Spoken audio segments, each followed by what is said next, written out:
Now, let's focus on this story. President Matamela Cyril Ramaphosa has cemented relations with Mozambique, saying South Africa will continue to help fight the insurgency in Cabo-Delgado Province. Ramaphosa was hosting his Mozambican counterpart, President Filipe Nyusi. Now, relations between the two countries date as far back as 1993, when ties were upgraded to full diplomatic status. Perhaps to help us unpack the strong historical and political bonds between South Africa and Mozambique, let's bring in Rich Mashimbye, Research Fellow at the Institute for Pan-African Thought and Conversation. Rich, good afternoon, and thank you very much for your time.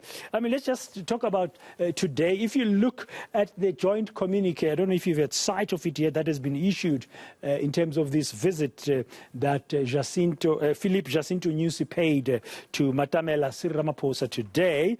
It looks like it was success, and it focused on so many different areas, including economic issues, issues of conflict like in Cabo Delgado and elsewhere in Africa. In your view, was it a successful visit? No. Good afternoon, Dan, and your viewers. No, indeed, it was a successful, engagement between South Africa and Mozambique. You will recall that in 2001, the South African government and the Mozambican government took a decision to establish the Bi-National Commission of Cooperation between the two countries in order to enhance and deepen cooperation across a wide variety of areas, as we have already mentioned, political, security, and economic cooperation.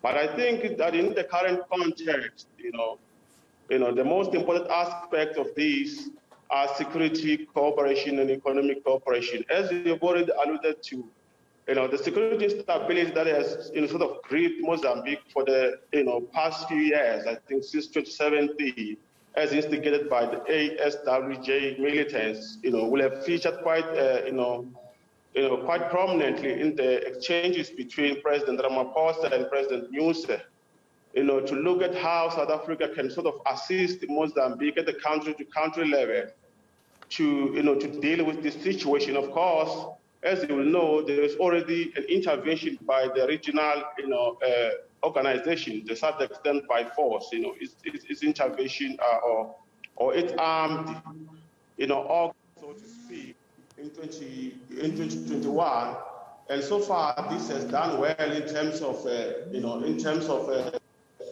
terms of stabilizing that region, in Mozambique, or silencing the guns, so to speak. So in relation to economic, cooperation, you will know that, this. I mean, as I've already mentioned,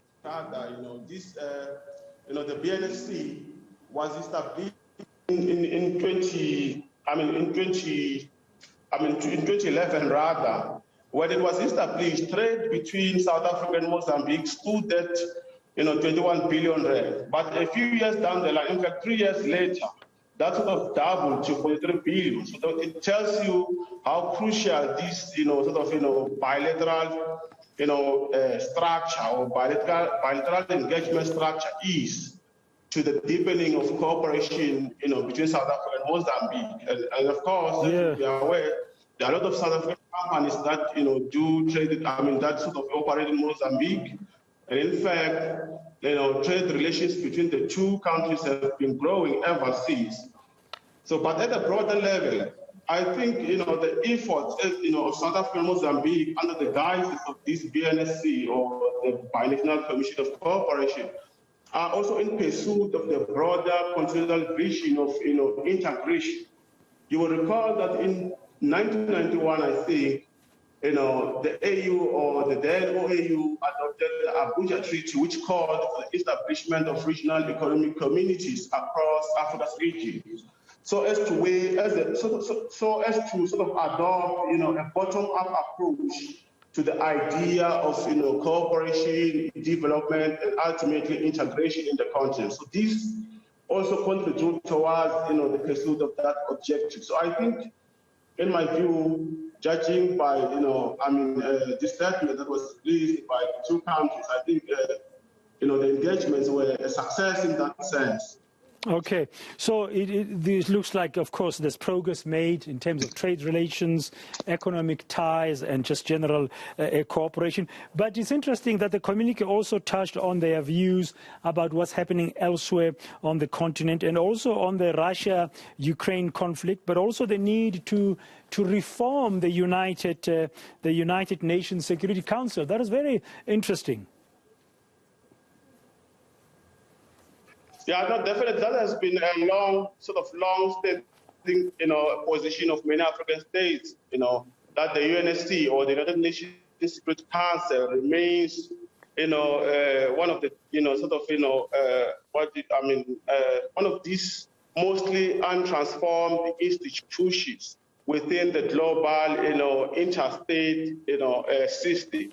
So they've always held that, this must be transformed into sort of, shed away this, World War II, reflections, because you recall that this is an instrument that came out as a result of the decisions of states then after the war in 1945 to establish the UN. So now they are saying that, it will be very important for Africa to also have a representation in this crucial, structure or organ of the United Nations, especially given that most of the issues, pertaining to security, because it deals with security matters, are sort of unfolding in the African continent. So it will only be, very, wise or fruitful or fair, to have an African state in the UNSC in terms of a permanent seat in that structure.